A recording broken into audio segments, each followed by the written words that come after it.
Assalamualaikum warahmatullahi wabarakatuh. Jumpa lagi dengan saya Mustafia. Di video ke-9 kali ini saya akan menguraikan jawaban untuk pertanyaan di luar kelas di Bimba Distance Learning. Pertanyaan yang pertama yaitu praktekkan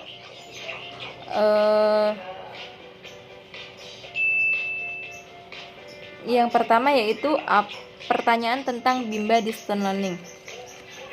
Nah,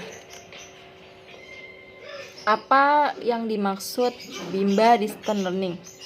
Bimba IO Distance Learning ini merupakan pusat untuk pembimbingan minat baca dan minat belajar anak usia dini yang dilakukan secara jarak jauh, berbasis online dan menggunakan video call untuk menjangkau murid yang lebih luas. Yang kedua yaitu perbedaan Bimba Distance Learning dan Bimba tatap muka. Bimba Distance Learning yaitu pembimbingan minat baca dan minat belajar anak usia dini yang dilakukan secara jarak jauh, berbasis online menggunakan video call seperti WhatsApp, seperti Zoom ataupun Google Duo ya. Nah, kalau Bimba Distance Learning ini sangat bermanfaat ya untuk kondisi pandemik seperti ini yang mengharuskan kita harus belajar dan bekerja di rumah untuk mematuhi protokol untuk memutus mata rantai virus corona ini. Nah, selain itu Bimba Distance Learning itu menjangkau murid yang lebih luas dan waktunya pun 30 menit plus 10 menit. Untuk Bimba tatap muka sendiri yaitu pembimbingan minat baca dan minat belajar anak secara langsung menggunakan maksudnya bertemu tatap muka antara murid dan motivator. Muridnya juga hanya sekitaran lingkungan Bimba dan waktunya itu 60 menit. Untuk pertanyaan yang ketiga yaitu berapa lama durasi Bimba Distance Learning? Durasi Bimba Distance Learning itu 30 plus 10 menit. Maksudnya itu 30 menit itu mencakup 5 menit pembukaan, 5 menit kegiatan awal, 20 menit kegiatan inti, dan 5 menit kegiatan akhir. Serta itu plus 10 artinya untuk private satu-satu ya, private satu-satu untuk muridnya. Nah, jelaskan mengenai durasi waktu 30 plus 10. Nah, seperti yang sudah saya jelaskan tadi, 30 menit itu sudah mencakup kegiatan awal, kegiatan inti, dan kegiatan penutup. Sedangkan 10 menit itu untuk untuk private murid. Misalkan yang kita bimbing itu ada 3 misalkan. Nah, jadi 10 menit itu kita bagi 3 menit, 3 menit, dan 3 menit gitu. Nah, pertanyaan yang kelima, apa saja kegiatan di awal? Berapa durasi waktunya? Kegiatan di awal yaitu 5 menit.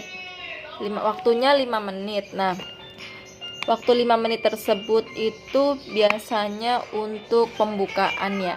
Untuk kegiatan awal meliputi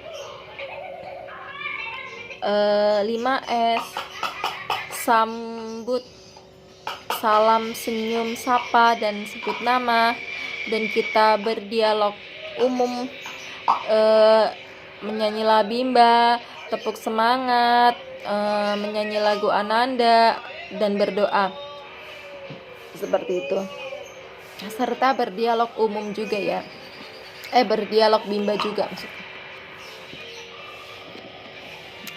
Pertanyaan yang keenam, apa saja kegiatan di inti? Kegiatan di inti itu berapa lama durasinya? Durasinya yaitu 20 menit. Nah, 20 menit ini untuk bermain baca-bacaan, untuk bermain modul tulis, modul matematika, modul mewarnai, ataupun kita melakukan bermain verbal kata ya. Nah, untuk kegiatan akhir, untuk pertanyaan yang ketujuh, apa saja yang meliputi kegiatan akhir? Nah, kegiatan akhir itu berapa durasinya? Durasinya yaitu 5 menit, yaitu mencakup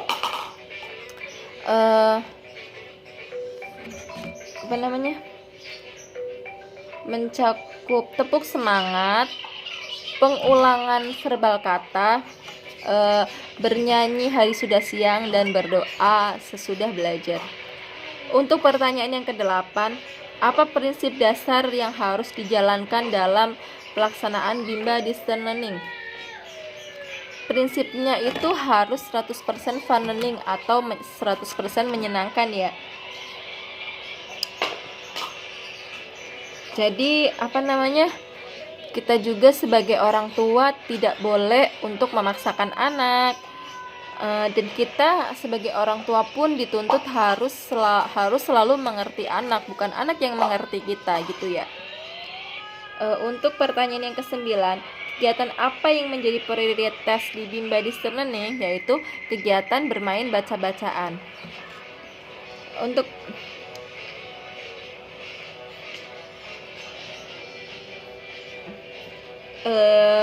bermain baca-bacaan intinya bermain sambil belajar yang prosesnya itu fun learning ya.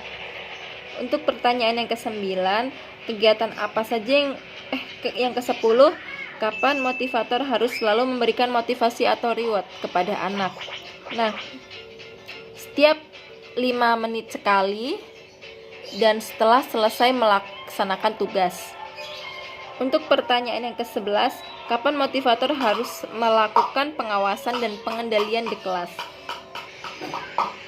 Pada saat anak tidak mau fokus dalam belajar, atau pada saat anak itu sudah mulai malas atau anak sudah mulai bosan dalam belajar, maka kita sebagai motivator itu harus melakukan pembimbingan atau melakukan pengawasan dan pengendalian di kelas agar kelas tersebut tetap efisien dalam kegiatan bermain sambil belajarnya. Untuk pertanyaan yang ke-12, apa saja pengawasan dan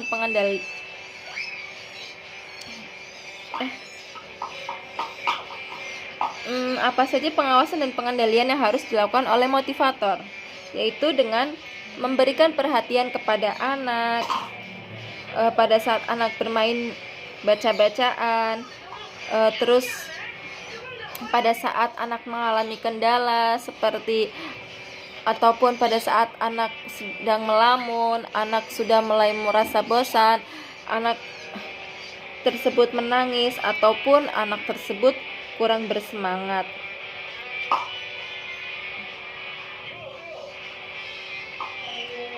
Untuk pertanyaan yang ke-13, apa saja evaluasi yang harus dilakukan motivator selama kegiatan bermain sambil belajar? Nah, evaluasi yang harus dilakukan yaitu memastikan apakah dari kegiatan awal, kegiatan inti maupun kegiatan akhir itu ada kendala atau tidak, dan juga memastikan bahwa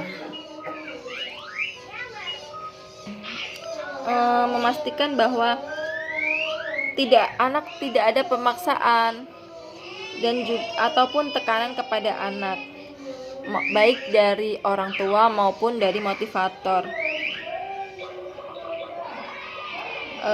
Selain itu juga kita harus selalu melihat perkembangan belajar anak dari hari ke hari, apakah ada peningkatan atau tidak. Nah, kalau misalkan ada peningkatan berarti kita sudah melaksanakan tugasnya dengan baik. Kalau misalkan belum, berarti kita harus mengevaluasi diri nih, apakah ada yang kurang, apakah ada yang salah dengan dari kita, seperti itu ya. Sekian uraian jawaban di pertanyaan ke-9 kali ini. Terima kasih atas perhatiannya. Wassalamualaikum warahmatullahi wabarakatuh. Salam Bimba, tetap semangat dan terus belajar.